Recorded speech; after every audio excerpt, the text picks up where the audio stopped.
Death हो गया? That's what I have been told. I am shocked. Why do you know I am shocked? Yeah. He was very, very young. He was only 40 years old. जिस मुर्दा शख्स का ये अहलकार जिक्र कर रहे हैं वो भुज शहर में जहां कैद थे उसी कैद खाने में गुज़िश्ता 100 दिनों के अंदर उन्हीं जैसे 4 और जहनी तौर पर माजूर अफराद की मौत हुई है। इंडियन हुकाम इसे महज एक इत्तफाक करार दे रहे हैं कि ये सभी पाकिस्तानी शहरी थे, ताहम पाकिस्तान ने अभी तक इन्हें अपना शहरी तस्लीम नहीं किया है। हम इन अफराद के नाम जाहिर नहीं कर रहे हैं क्योंकि हमें नहीं मालूम कि इनके अहल खाना को इनकी मौत की इत्तला भी दी गई है या नहीं। इन सब लोगों में बाकी सब 55 एज के हैं, ये 40 इयर्स का है। जो भी आपने बताया सबको मैं अच्छी तरह से जानता हूँ, मैं इनको रेगुलर देखता था। Really, I am also shocked about this. इन लावारिस अफराद के बारे में मज़ीद जानने के लिए हमने भुज शहर का रुख किया। यहाँ की गलियों से गुजरते हुए मेरे जहन में मंटो का वो अफसाना घूमने लगा जिसमें अपना आप ही साबित करना सबसे बड़ा मसला बन जाता है। हम भुज शहर में थे लेकिन मैं साथ साथ तोबा टेक सिंह भी आ गया था। इनकी अमवात के हवाले से जॉइंट इंटरोगेशन सेंटर नामी इस हिरासत खाने के अहलकार ये एतराफ़ ज़रूर करते हैं कि इन सबको सांस की तकलीफ़ थी, लेकिन अगर कोरोना का नाम ले तो उसकी तशख़ीस सिर्फ एक कैदी में हुई थी। Yes, it's more of a sheer coincidence that over last 1.5 years, 7 people have died.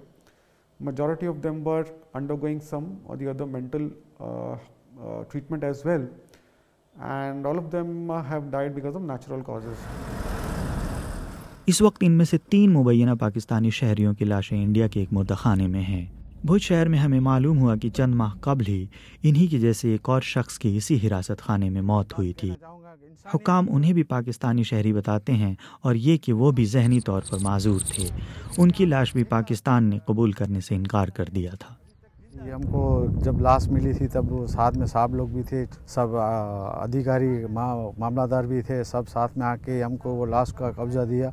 हमने अपने इस्लामी रीति रिवाज के हिसाब से हमने उसको दफन विधि भी की।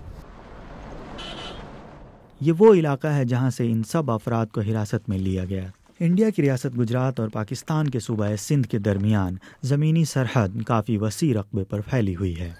यहाँ अब तो ज़्यादातर हिस्से में बाढ़ लगी हुई है, लेकिन इस खित्ते के रहने वालों के लिए रास्ता भूलकर दूसरे मुल्क भटक जाने का ख़तरा एक हकीकत है। मैं 4.25 साल जब रहा तब तो मतलब समझो कि भाई जिनको कोई बाउंड्री का अता पता नहीं है, जिनको कानून का पता नहीं है कि भाई ये बाउंड्री हम क्रॉस कर सकते हैं, कि ये एरिया के अंदर हम जा सकते हैं या ना जा सकते हैं, उसमें भी ज़्यादातर मतलब अर्ध पागल लोग थे दोनों साइड के। वो बाउंड्री तक पहुंच जाते थे, कोई क्रॉस ओवर कर लेते थे फेंसिंग से। शहरियत साबित करना आसान नहीं होता और अगर कोई फ़र्द जहनी तौर पर माजूर हो तो उनकी शनाख्त यकीनी तौर पर साबित करना तकरीबन नामुमकिन हो जाता है।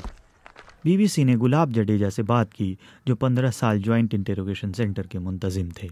इंक्वायरी करने का एक ट्रिक होता है, आप है समझ लीजिए, आप किसी को नहीं पहचानोगे लेकिन पैसों को पहचानोगे। हम सब करेंसी रख देते हैं